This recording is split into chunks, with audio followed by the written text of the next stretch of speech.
Film diawali dengan memperlihatkan di mana terlihat Hikari yang sepertinya baru saja selesai mandi. Dan di saat ia sedang merapikan rambutnya, tiba-tiba ia mendapat telepon dari suaminya yang mengatakan bahwa minggu-minggu ini ia belum bisa pulang ke rumah dikarenakan bisnis yang sedang ia kerjakan belum juga selesai. Genki juga mengatakan bahwa Hikari tidak perlu khawatir, karena ia sudah meminta tolong kepada kakaknya yang bernama Murakawa untuk menemani Hikari di saat ia tidak ada di rumah. Dan di situ terlihat Hikari yang merasa sedikit kecewa terhadap suaminya yang selalu meninggalkan dirinya sendirian di rumah. Setelah selesai ngobrol dengan suaminya, Hikari kembali melanjutkan untuk merapikan rambutnya yang masih basah itu. Namun, tiba-tiba ia mendapat pesan dari kakak iparnya yang mengatakan bahwa ia sekarang sedang dalam perjalanan menuju ke rumah Hikari. Dan sepertinya besok pagi ia baru akan sampai di rumah adik iparnya itu. Singkat cerita, di keesokan harinya terlihat Murakawa yang sudah sampai di rumah adik iparnya. Dan sebagai adik ipar yang baik, di situ Hikari menyambut Murakawa dan menyuguhkan segelas minuman untuk kakak iparnya itu. Terlihat mereka berdua sempat sedikit ngobrol-ngobrol dan tak lupa mereka juga saling menanyakan kabar satu sama lain. Namun di saat sedang asik ngobrol, tiba-tiba mata Murakawa tak sengaja melihat belahan gunung kembar milik Hikari yang terlihat jelas dari balik bajunya itu. Dan di situ Murakawa yang melihat belahan gunung kembar milik adik iparnya, ia pun sampai terpesona dan tidak bisa berkata apa-apa. Di saat Murakawa sedang fokus memandangi belahan gunung kembar milik Hikari, tiba-tiba ia dikejutkan oleh Hikari yang menunjukkan kamar yang akan ditempati oleh si Murakawa. Dan di situ Hikari juga mengatakan bahwa ia tidak bisa menemani Murakawa untuk melihat kamar yang akan ditempatinya, karena ia sedang melakukan aktivitas membersihkan lantai di rumahnya itu. Murakawa yang mengetahui kesibukan dari adik iparnya, ia pun memakluminya. Lalu ia pun mempersilahkan Hikari untuk melanjutkan aktivitasnya. Namun di saat Murakawa hendak mengganti bajunya, ia kembali tak sengaja melihat keindahan tubuh Hikari di saat posisi Hikari sedang mengepel lantai di rumahnya itu. Setelah selesai bersih-bersih rumah, Hikari pun melanjutkan untuk membersihkan dirinya di dalam kamar mandi. Dan di saat ia sedang mandi, ternyata diam-diam Murakawa mengintip dirinya yang sedang asik membersihkan badannya. Dan di situ Murakawa yang melihat gunung kembar milik Hikari yang bulat dan putih, ia pun kembali terpesona.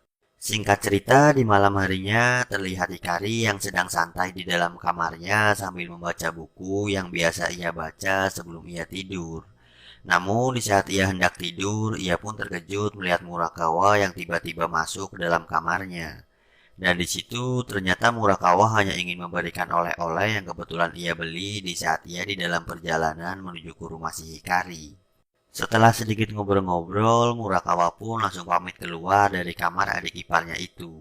Dan Hikari sempat merasa heran dengan gerak-gerik Murakawa yang terlihat sangat aneh dan sangat mencurigakan.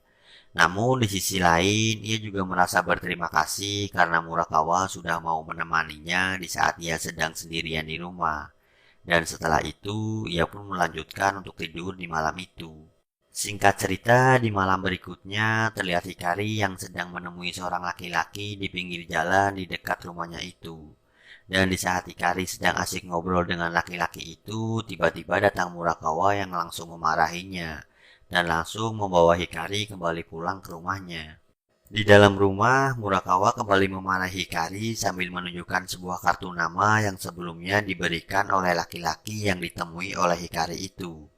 Dan Murakawa kembali bertanya kepada Hikari apa maksud dari Hikari melakukan hal seperti itu di saat suaminya sedang tidak ada di rumah.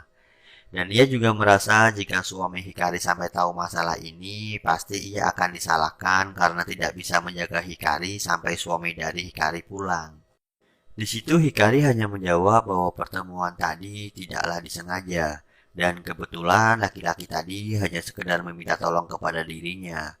Akhirnya Murakawa yang sudah terbawa emosi dan kebetulan ia juga merasa bahwa di saat itu adalah kesempatan bagi dirinya untuk menikmati keindahan tubuh adik iparnya. Dan tanpa basa-basi, di situ Murakawa langsung memperkaos Hikari di ruangan itu. Singkat cerita, di hari berikutnya, di mana terlihat Hikari yang sedang berada di dalam kamarnya. Namun tiba-tiba datang Murakawa bersama seorang laki-laki di mana laki-laki tersebut adalah orang yang sebelumnya ditemui oleh si Hikari. Terlihat Hikari sempat merasa heran kenapa tiba-tiba Murakawa membawa pria tersebut masuk ke dalam kamarnya.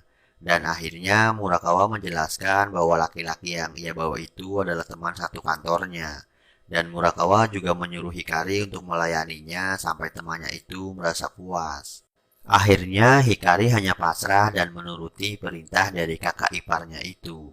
Dan tak lama setelah Murakawa pergi meninggalkan kamar, di situ mereka berdua langsung melakukan adegan pengecerotan sampai-sampai Hikari pun muncrat berkali-kali akibat permainan dari teman Murakawa yang sangat hebat. Di keesokan harinya, terlihat Hikari yang sedang membersihkan salah satu kamar di rumahnya itu, ia pun tidak menyadari kalau di belakang dirinya ada si Murakawa yang sedang asik memandangi indahnya lekuk tubuh dari adik iparnya itu. Terlihat juga Murakawa dengan santainya tengah menelpon salah satu temannya dan ia mengatakan bahwa di hari ini ia melihat Hikari dengan tubuh indahnya sedang berada di depannya. Dan ia juga akan kembali mengajak Hikari untuk melakukan adegan pengecerotan dengan dirinya. Tak lama setelah itu, dengan jurus berjalan tanpa suara, Murakawa langsung mendekati Hikari dan langsung menyergap Hikari dari belakang. Dan tak butuh waktu lama, di situ Murakawa langsung melucuti semua atribut yang menempel di badan adik iparnya itu. Dan tak banyak basa-basi, mereka berdua langsung melakukan adegan pengecerotan di dalam kamar itu. Dan film pun selesai.